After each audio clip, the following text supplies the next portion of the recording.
Good afternoon, and welcome to the Brain and Behavior Research Foundation's Meet the Scientists monthly webinar series. I'm Dr. Jeff Borenstein, President and CEO of the Foundation, and your host for today's webinar. Today, Dr. Amy Arnsten will present Prefrontal Cortical Circuits in Schizophrenia, Molecular Vulnerabilities and Clues for Treatments.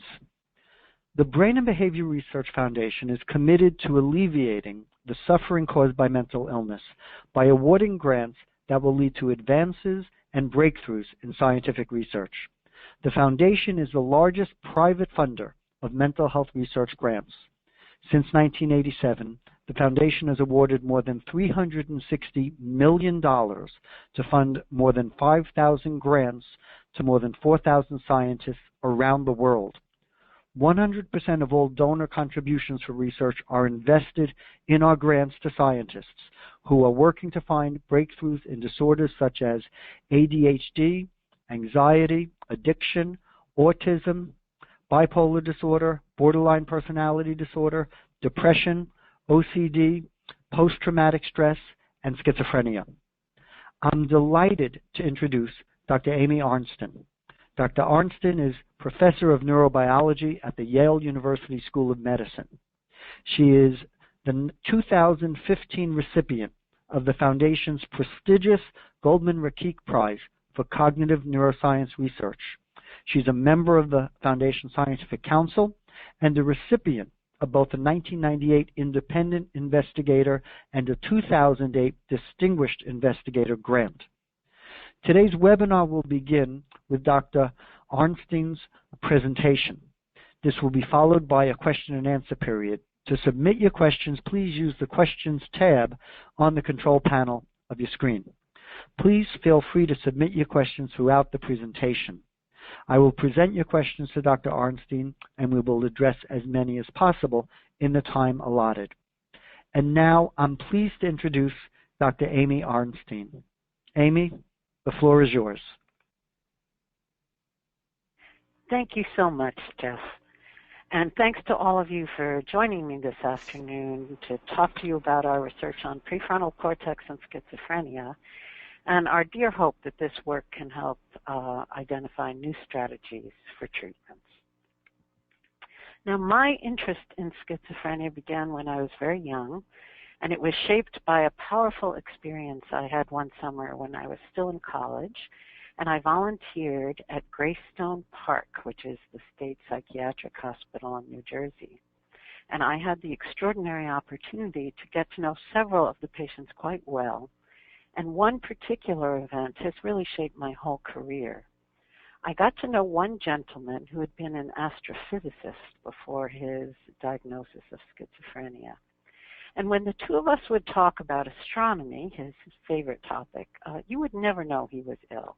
We had completely rational, lucid conversations about the solar system, its place in the galaxy, very enjoyable to both of us.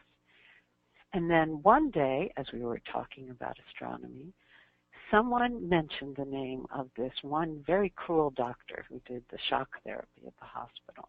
And just hearing this doctor's name frightened this gentleman, and his very rational conversation instantly disintegrated into what we call word salad.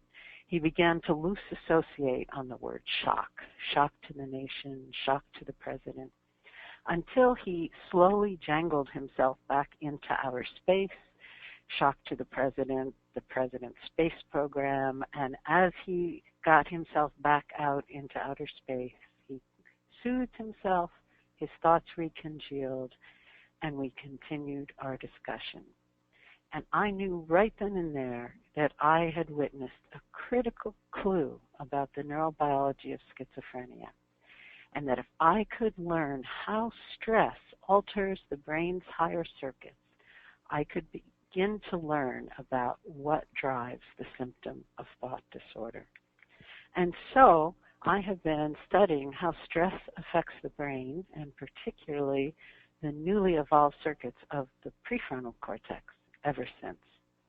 Now, the prefrontal cortex has expanded greatly in humans, and it sits right behind our forehead. It's this large expanse here. And this is the part of the brain that creates thought. These are very newly evolved circuits, and they are able to generate mental representations without any sensory stimulation. This is often called our mental sketch pad, or as we often test it in the lab, so-called working memory. And this is the foundation of abstract reasoning and language, the so-called executive functions, being able to have top-down control of thought, action, and emotion, including very higher order metacognitive abilities such as insight and reality testing. And my lab has learned that these powerful cognitive circuits are rapidly taken offline during stress. And it can even be a very mild stress, like a cruel doctor's name, if that stressor makes us feel out of control. And as I will show you in this talk this afternoon, these are the same prefrontal circuits that are most vulnerable in schizophrenia. Now, as I had just experienced firsthand that afternoon at Greystone, actual experiments here at Yale had showed that the symptoms of thought disorder, loose associations that I referred to as word salad, are worsened by stress. And just as a stressor will worsen thought disorder, it also causes errors in a working memory task, and these correlate together. And we can actually see how this relates to underfunctioning of the prefrontal cortex using functional brain imaging studies. So let me actually show you these data. This is from Perlstein et al. And in this study, patients with schizophrenia and healthy controls performed a working memory task. And here is the cognitive data. So the healthy controls were able to do very well, but as the task got hard, the patients with schizophrenia had difficulty. And they also had underactivity of the prefrontal cortex, shown here in red.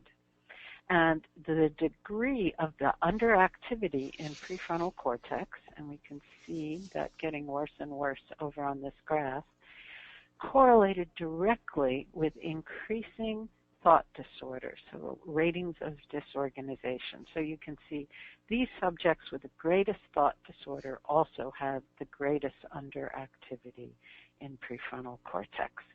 And so we can also see in structural brain imaging studies that patients with schizophrenia have thinner or less gray matter in prefrontal cortex.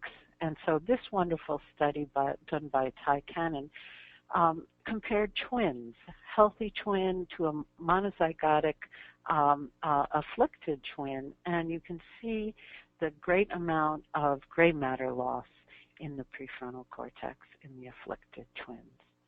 And Ty also went on to see that there are waves of prefrontal gray matter loss as subjects descend from the prodrome, vulnerable, high-risk individuals, into actual illness. And so, again, these areas in red in prefrontal cortex showing this wave of gray matter loss as the patients become ill. And these gray matter loss is often accompanied by inflammation as measured in the blood. And as many of you know, it's often initiated by a stressor, such as someone going away to college for the very first time. And so what I'm hoping to talk about today is how does this loss of prefrontal cortex gray matter give rise to the symptoms of schizophrenia? And I want to address several questions. How does the prefrontal cortex generate thought? A fascinating question on its own. What makes these circuits so vulnerable in schizophrenia, and why is stress a debilitating factor? And lastly, by understanding these mechanisms, can we protect these circuits? Can we find new strategies for treatment?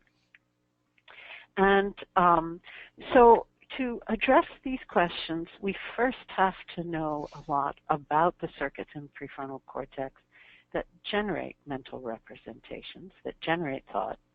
And this is the pioneering work of Patricia Goldman-Rakish, who was a major member of the BBRF. And she sadly died in 2003, but many of us are continuing her work. And what Pat discovered was how prefrontal cortex circuits can represent visual space, in other words, a position in space. And she did this using a visual spatial working memory task in monkeys. And so what the monkeys would do is first fixate on a central yellow spot here to initiate a trial. And as they're doing that, a cue would flash on in one of 8 locations, very briefly, for just a half a second.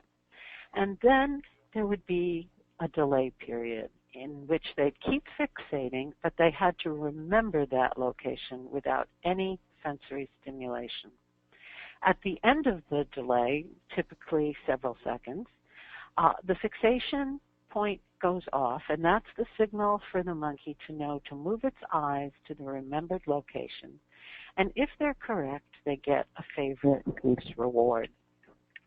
Well, what's hard about this task is there are hundreds of trials in a single day, and the cue position randomly changes. So the contents of working memory are constantly changing and having to be protected from the interference of previous trials. And when Pat recorded from neurons in prefrontal cortex, she found neurons that could represent visual space. And so here we have such a neuron, and let me explain what this graph looks like. Each of these is a trial, and these tiny black lines is that neuron firing away. And this is the beginning of a trial when the monkey fixates. Dark gray here is the cue, then the delay period, and the response.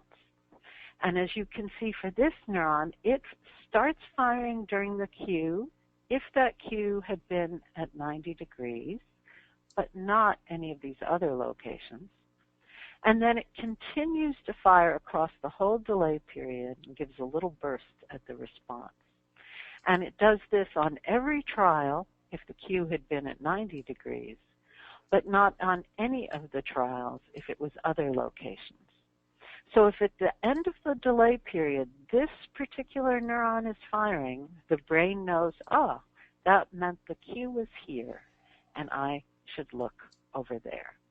And so this was a fundamental discovery, how neurons can actually represent information without any sensory stimulation.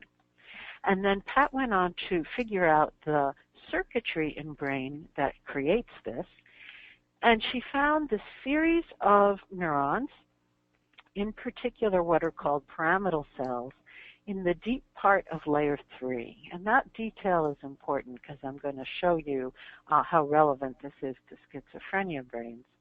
And pyramidal cells are called such because they actually look like little pyramids. So here's real ones. You see how that's like a pyramid, when these are called dendrites, which means trees sticking out, and these have little protrusions on them called spines. And then we have here a basket cell, which inhibits this cell, and that's represented here in our circuit. So what these pyramidal cells do is excite each other to keep the information going throughout the delay period. So even though there's no external stimulation from the world, from the visual system, they are able to keep going by exciting each other.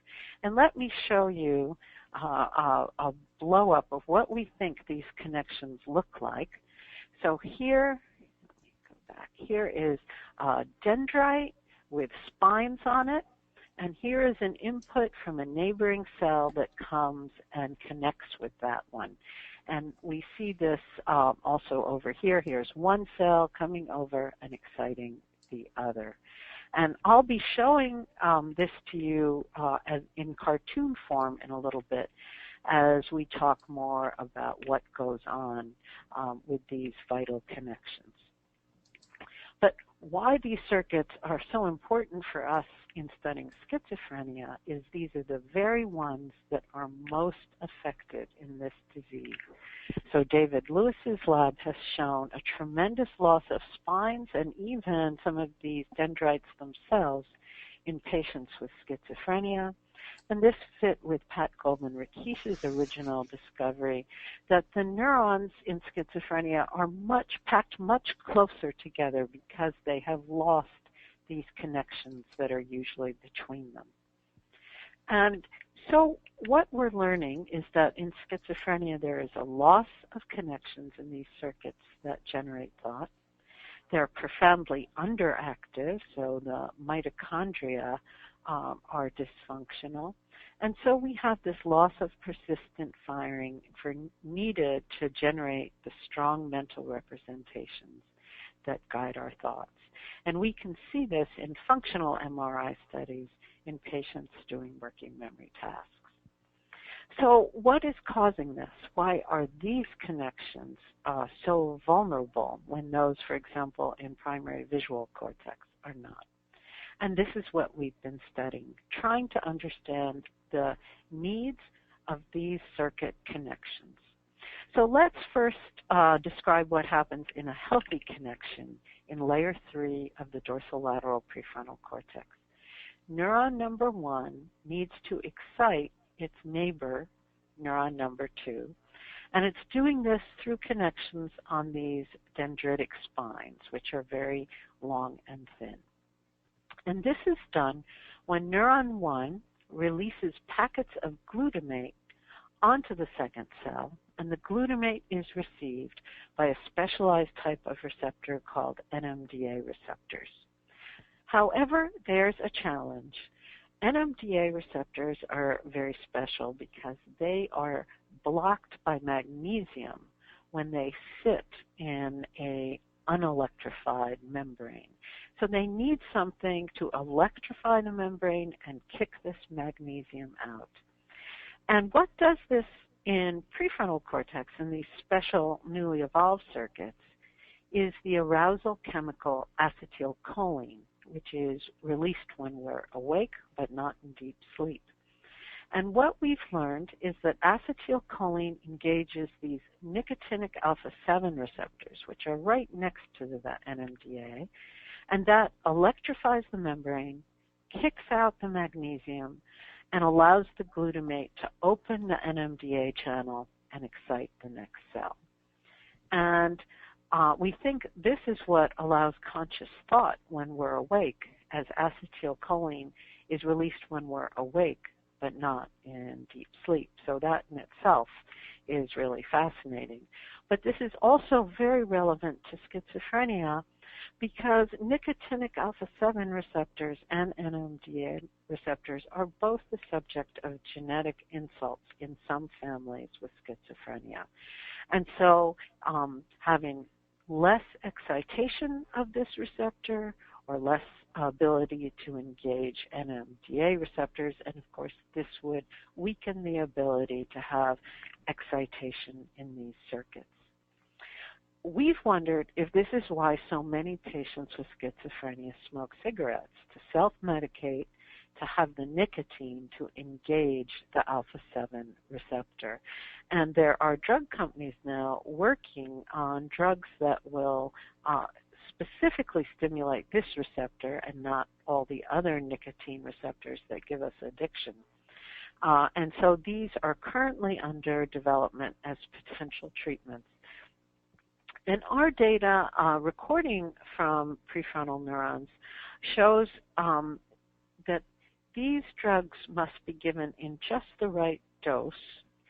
So if they're too high a dose, they may not work, and that companies need to look out for this very strict, in what we call inverted U dose response curve to be successful. So, for example, here is a neuron that is very weakly representing 270 degrees. So it fires a bit more during the delay period for 270 than the other directions, but not much. But now if we sprinkle on an alpha-7 agonist, can you see now we have a much more robust representation. It's very clear that it's 270 degrees that's being remembered. But if we put too high a dose, the neuron now starts firing all the time, and it actually obscures the information, and one can even be worse than before. So the success of this treatment will really require a very strict attention to proper dosing. Now let me show you about some other mechanisms and how stress may cause these circuits to fall apart. So the strength of these prefrontal connections is also dynamically altered by potassium ion channels, which sit on the spine, sometimes right close to the synapse. Two of the ones we've been studied are called HCN channels and KCNQ channels. And these channels are opened by chemicals inside the cell, cyclic AMP, which activates an enzyme called protein kinase A, and they open these channels, and when that happens, the connection is weakened. It actively gates out the connection. Now we need a little of this to prevent seizures, because when you have circuits that just keep exciting each other, you need a little negative feedback or it'll go out of control. But what we're finding is the same machinery where there is calcium release from what's called the spine apparatus. So it comes out. That generates the production of cyclic AMP, which activates protein kinase A, which causes more calcium release. So now we have what's called feed-forward signaling, and this is driven by stress. So with stress exposure, we have chemicals released in brain that are very similar to adrenaline. They're called norepinephrine and dopamine, and they're very similar in structure to epinephrine or adrenaline. And these drive the production of cyclic AMP and calcium release. This in turn opens these potassium channels, and it disconnects these prefrontal networks and takes the prefrontal cortex offline. And this happens very rapidly. And at the same time, we have the stress chemicals strengthening more primitive circuits in brain. So what happens is we go, when we're feeling safe, alert, and interested, we have strong prefrontal control and top-down regulation of thought, action, and emotion, and our connections in prefrontal cortex are nice and strong. But with an uncontrollable stress, we get this instant flood of catecholamines. Our prefrontal networks disconnect, prefrontal goes offline, and at the same time, the catecholamines strengthen circuits called the basal ganglia, which mediate our habitual unconscious responses, and they strengthen the amygdala, which induces unconscious emotional responses. So we flip to an unconscious, reflexive, habitual state where we're controlled by more primitive circuits. And this might save our lives when we're in danger, if it's a tiger who's jumped out in front of us, but it's not going to be helpful when we need our higher cognitive abilities to thrive. For example, talking to a doctor and needing to remember and understand the complexities of a disease, even though we're upset and stressed. And with chronic stress, we actually lose the connections. And we think what's happening is with sustained weaknesses, these connections actually atrophy and go away, similar to what we see in schizophrenia. So understanding this process might help us learn how can we protect these circuits and stop the gray matter loss. Well, and so getting back to our cartoon, one of the things we've been studying is terrifically there are many mechanisms that chew up the stress response, prevent the stress response, and strengthen the connections. And what I'm going to be showing you is that many of these are the target of genetic insults in schizophrenia. And so it makes sense that if these are weaker, we would be more vulnerable to stress. So let me show you a few of them. The first one I wanted to talk about is the phosphodiesterase PD4A, which chews up cyclic AMP and can stop the stress response. And it is anchored to the correct position, so to the spine apparatus here, so that it's right next to the cyclic AMP, by a protein called DISC1, which stands for disrupted in schizophrenia. So you already have a clue of how important this protein is. Let me show you some of our beautiful immunoelectron microscopy. That's the real data for the basis of this cartoon. So we have an antibody that's attached to DISC1, and it has, so an antibody to DISC1 that has tagged on it this large gold particle. And so we can see this is where DISC1 is. And then we have these tiny gold particles attached to antibodies that detect PD4A. And so we can actually see DISC1 anchoring the PD4A right next to this calcium-storing spine apparatus, right next to the synapse. So it's through electron microscopic studies like this that we're actually able to see how these molecules interact in these synapses. And of course, in schizophrenia, there are genetic insults in some families where they don't even make DISC1, and others, a family in Japan, that have insults to PD4A. And you could see without this, you would be much more vulnerable to stress, not being able to hold it in check. And we've been able to see that in rats, if we take away DISC1, indeed they are more vulnerable to stress-induced prefrontal dysfunction. Now, another really important molecule that we've just recently been learning about is a glutamate receptor called mGluR3, metabotropic glutamate receptor 3. And this receptor is also linked to schizophrenia and to autism. And so it's been of particular interest to many of us in this field.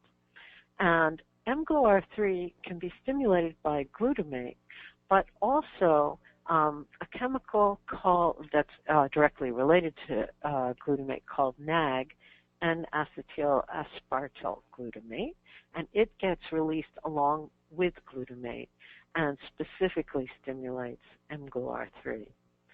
And what we've learned is that mGluR3 are right here in the synapse, so I could draw them right here, and they're also very concentrated near the spine apparatus, which we've colored here in pink.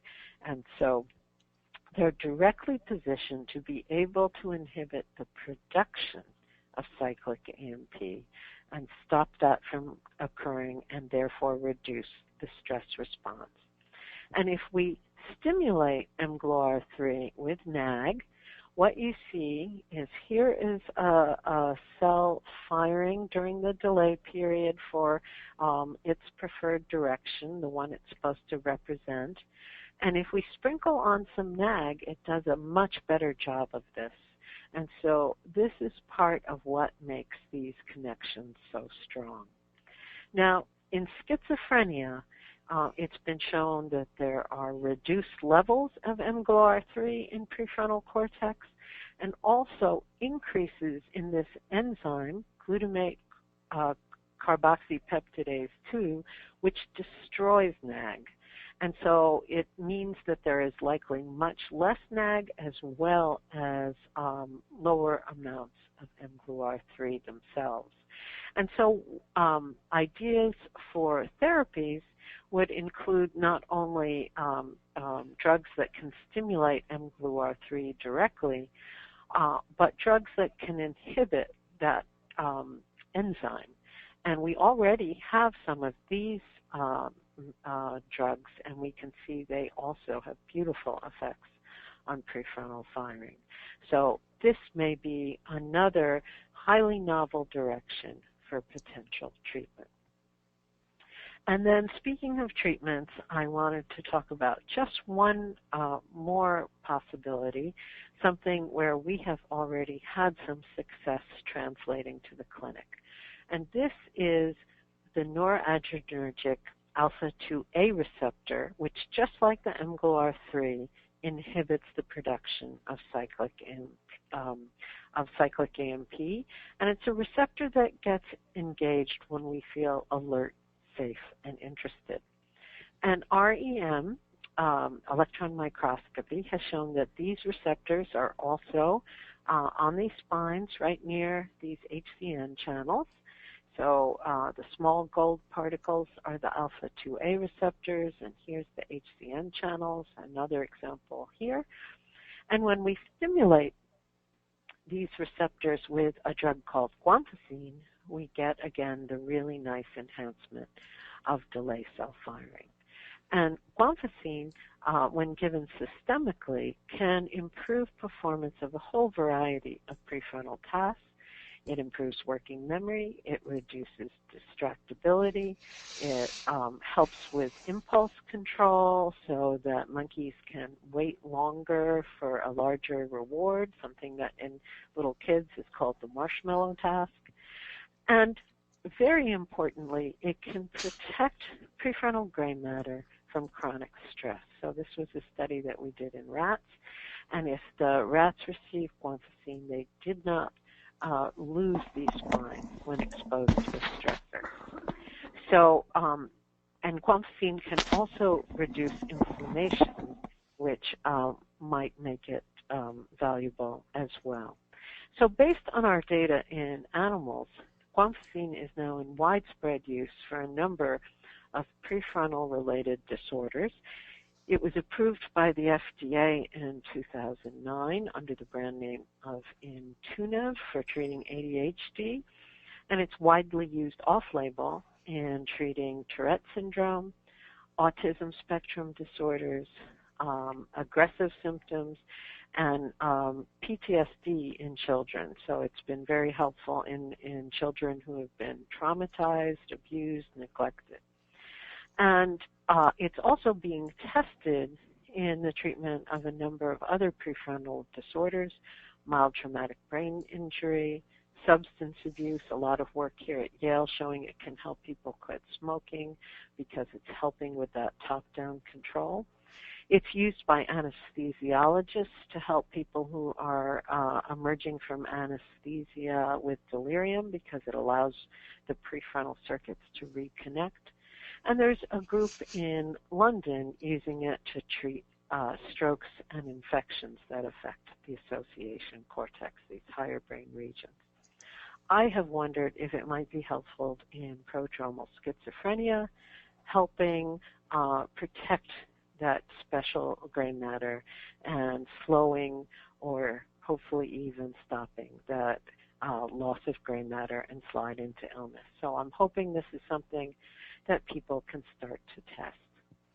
So in summary, what we're learning is that a variety of molecules that normally serve to strengthen prefrontal connections and protect them from stress are genetically weakened or have reduced expression in schizophrenia. And this may help to explain why so many different kinds of genetic insults can all produce the same phenotype, the same gray matter loss and symptoms, and why these insults particularly afflict these newly evolved circuits in prefrontal cortex, which have this built-in machinery to make them weaker during stress.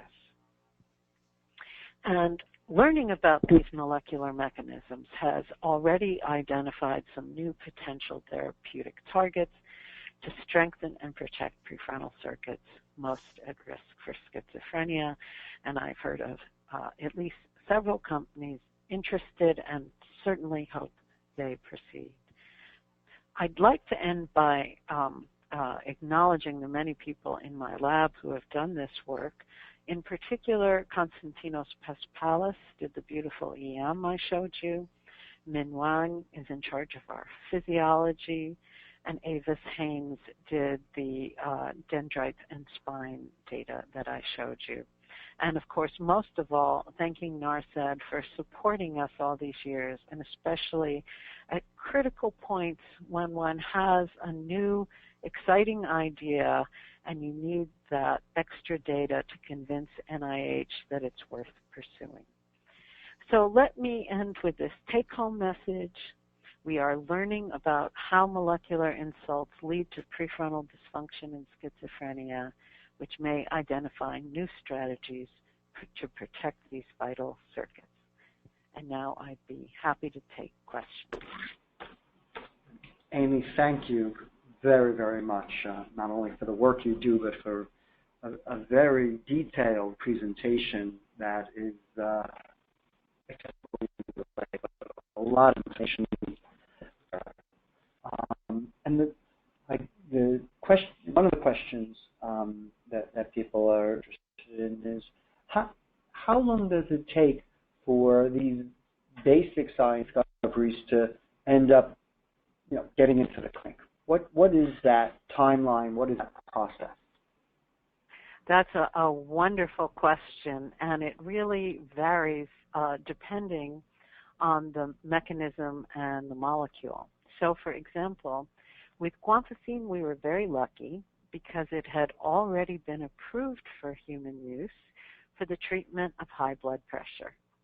And so since it was known to be safe, we could experiment right away in patients. So with the doctors I work with who treated ADHD patients, first tried it in adults with ADHD, and when they saw it was effective and safe, tried it in teenagers and then in younger children. And then we went and worked with, at that point it was a small company, to try and work with the FDA to actually prove that it was useful. Now, at this point, it becomes very expensive because a company has to do very large trials to prove to the FDA that a treatment is truly effective and truly safe.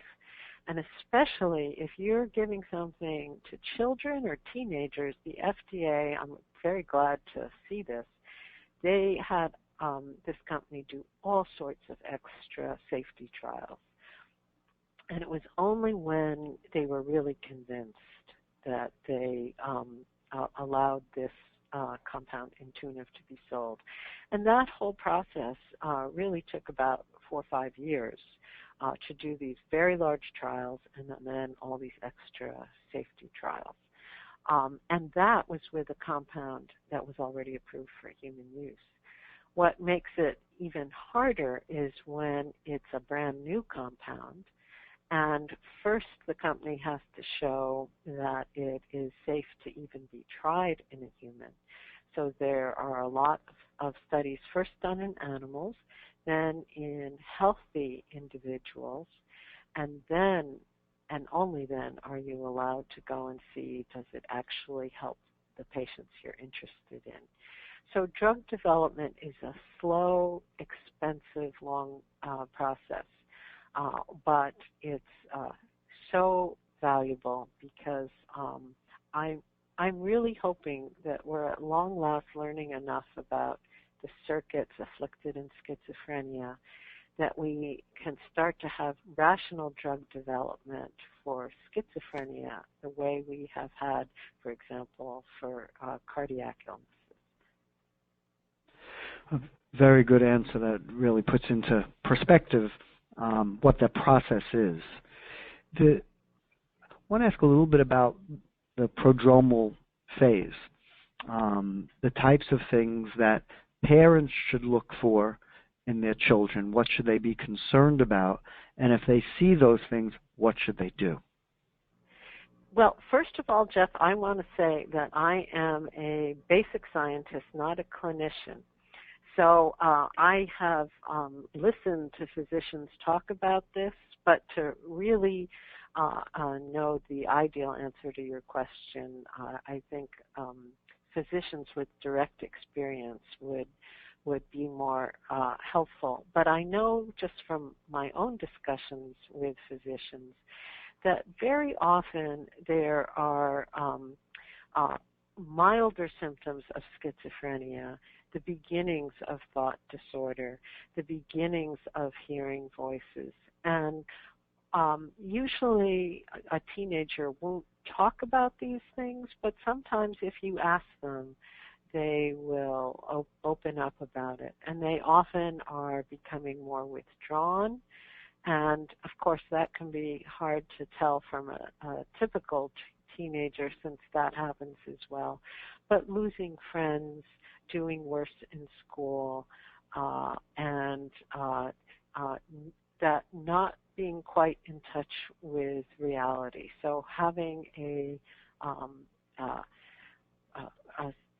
sensitive assay on feeling like this isn't the same person that you used to know. And it's so important to get early treatment because there are now many clinics around the country that specialize in this prodromal time and trying to be aggressive in treatment and support to lessen the impact of the illness. I think that was a very good description, and the parallel would be if somebody is experiencing some mild chest pain, to see a cardiologist, get treatment before they actually have a heart attack, so that Exactly. There's preventative measures, and that's what we're aiming for in this approach. That's right. In the animal models that you use, how are you able to develop a parallel between an animal and then between a human being that is a model for schizophrenia or other conditions? That's a wonderful question, because you can imagine it's particularly hard with symptoms such as hallucinations and delusions, although we're trying to get there as well. But for thought disorder and the working memory deficits that we know occur in schizophrenia, we can do some pretty direct comparisons.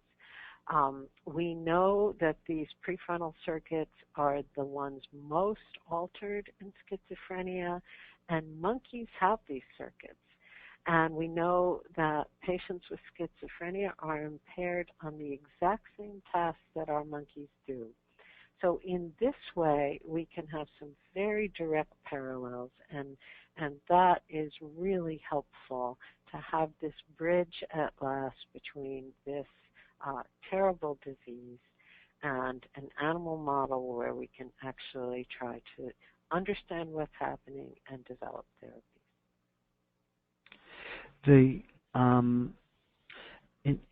We spoke a good amount about potential medications.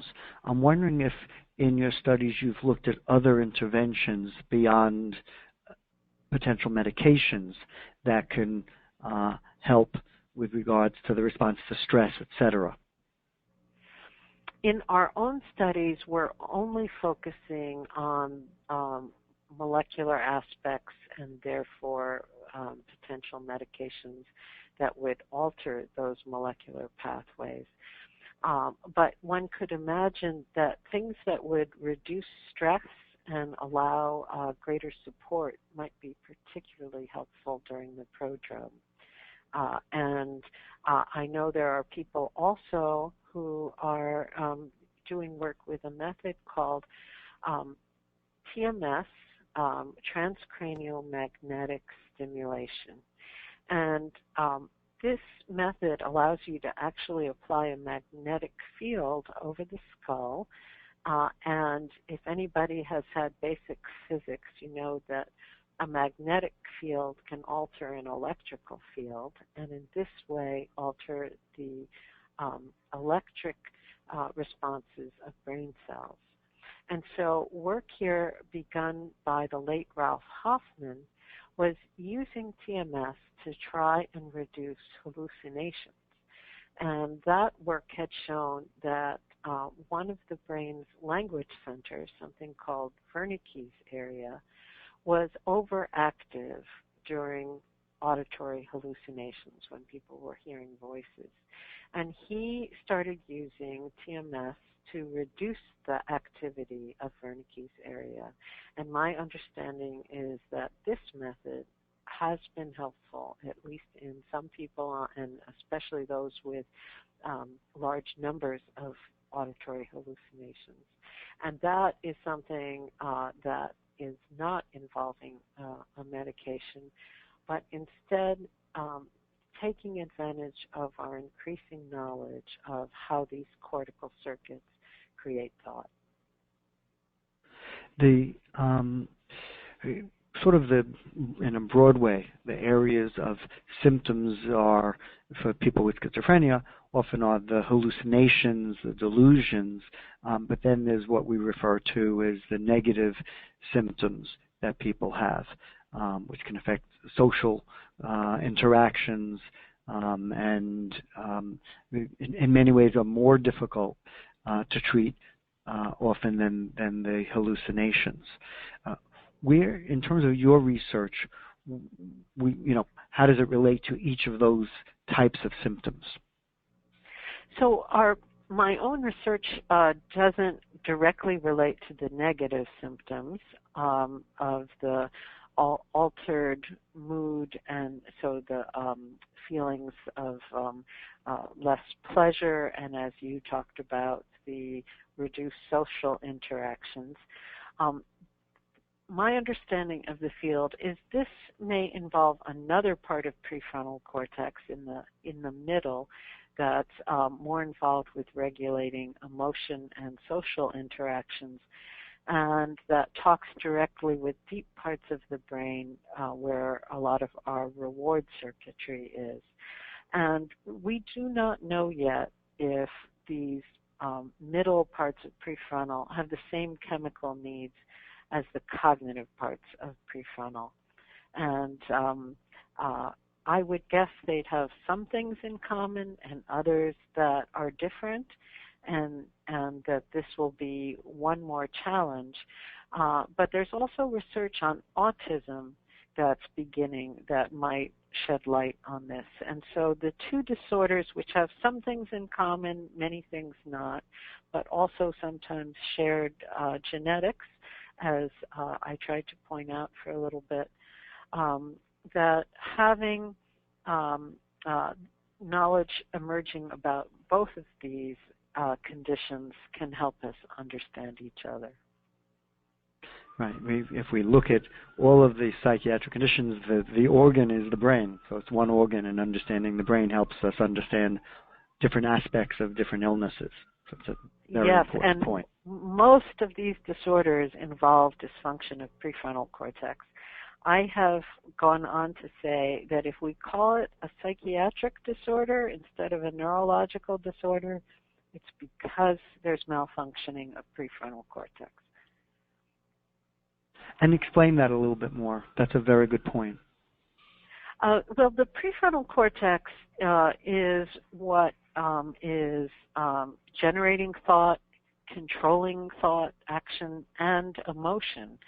And so often, if you think about it, neuropsychiatric disorders are ones where our thoughts are unusual or uncontrolled, our emotions are uncontrolled, and bringing us to places where we have a hard time functioning within normal relationships or normal careers.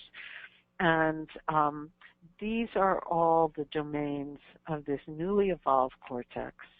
And what we're learning is these brain circuits have to have everything just right. I have referred to them as the Goldilocks of the brain. Or another analogy might be they're like a sports car from Italy or the UK that's capable of marvelous things but spends half its time in the shop.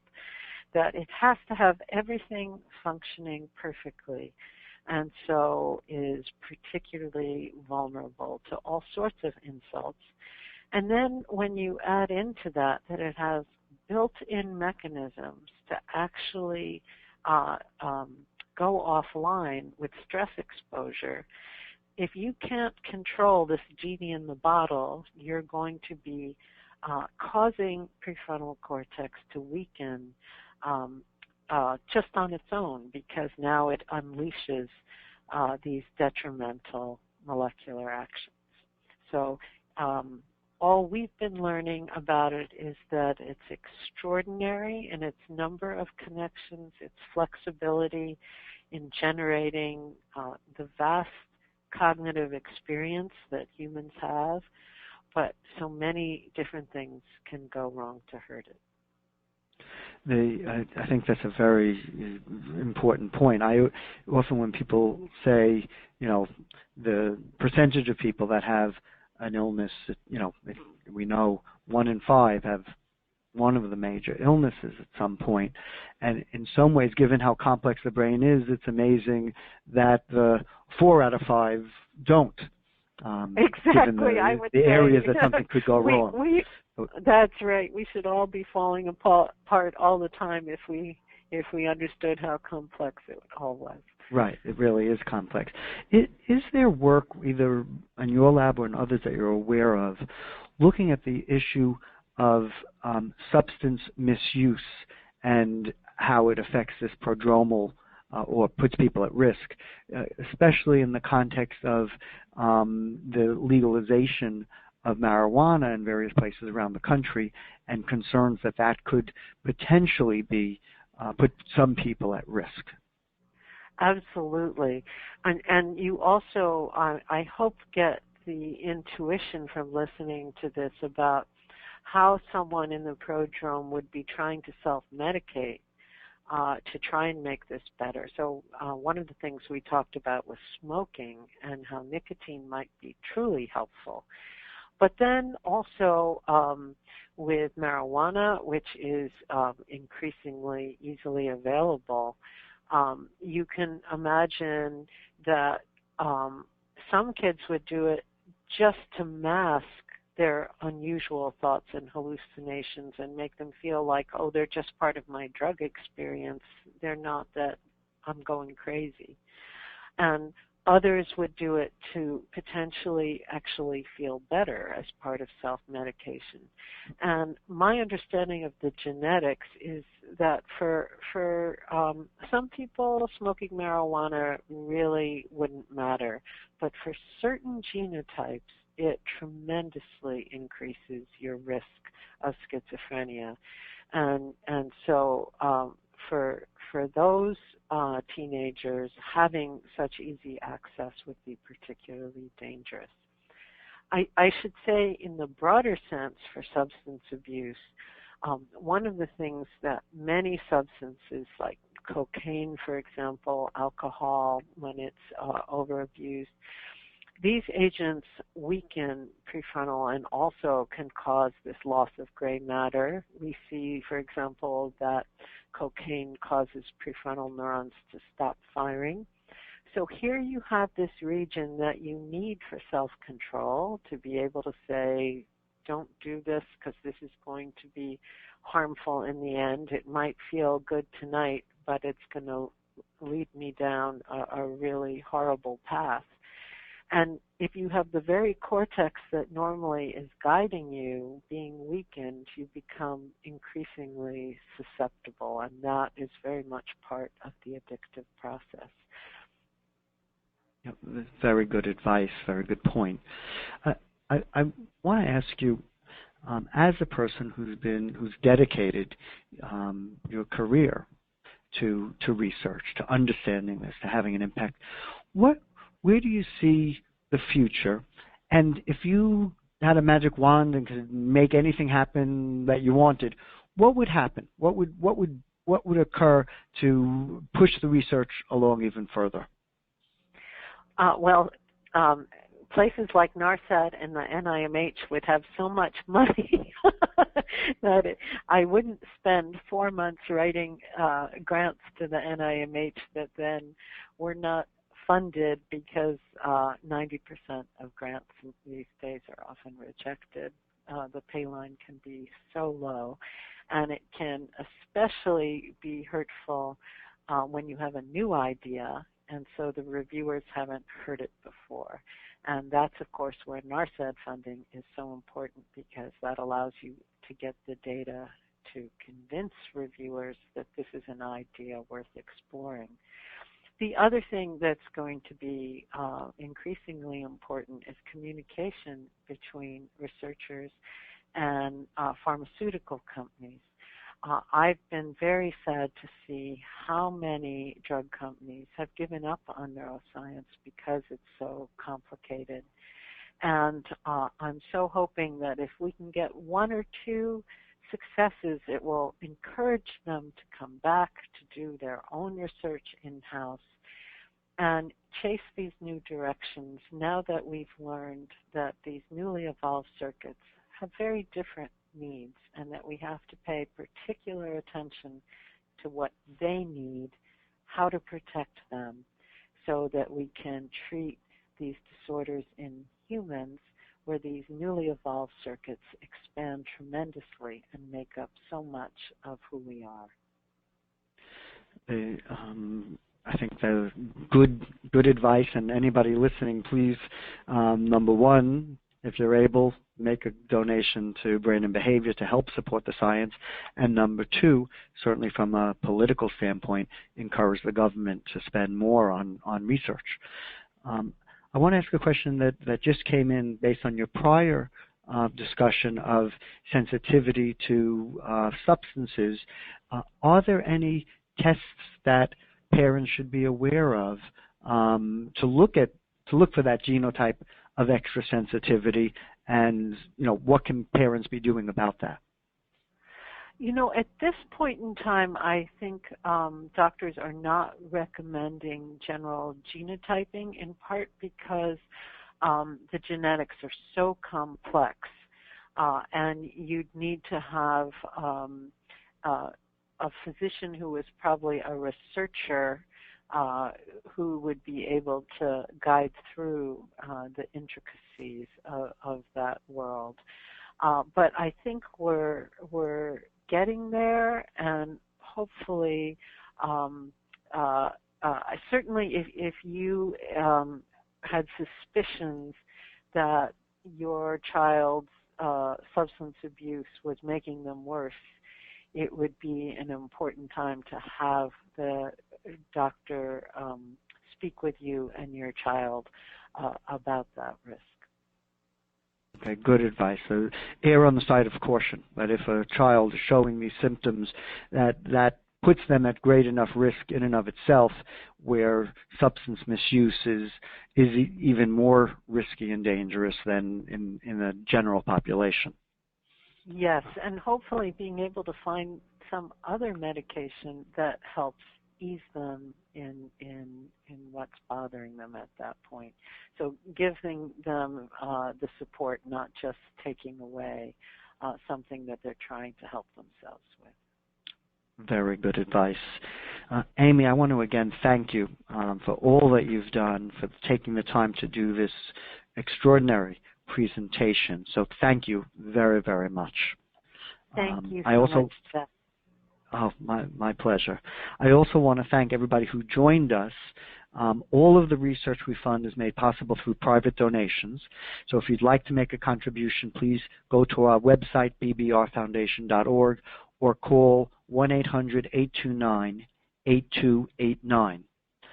The webinar has been recorded. If you missed any portion or would like to share it with a family member or friend, please visit the webinar page at our website. I hope people will join us next month when Dr. Michael Burke, Foundation Scientific Council member and Director of of Psychiatry at the Deakin University School of Medicine in Australia will present a webinar on prevention of depression. This will take place on Tuesday, March 14th. It'll take place at 4 o'clock Eastern Time, not at the usual 2 o'clock Eastern Time, because it will be coming to us live from Australia. So please note the time change, and we're looking forward to you joining us then. Thank you again for joining us today, and I hope you have a pleasant rest of the day. Take care.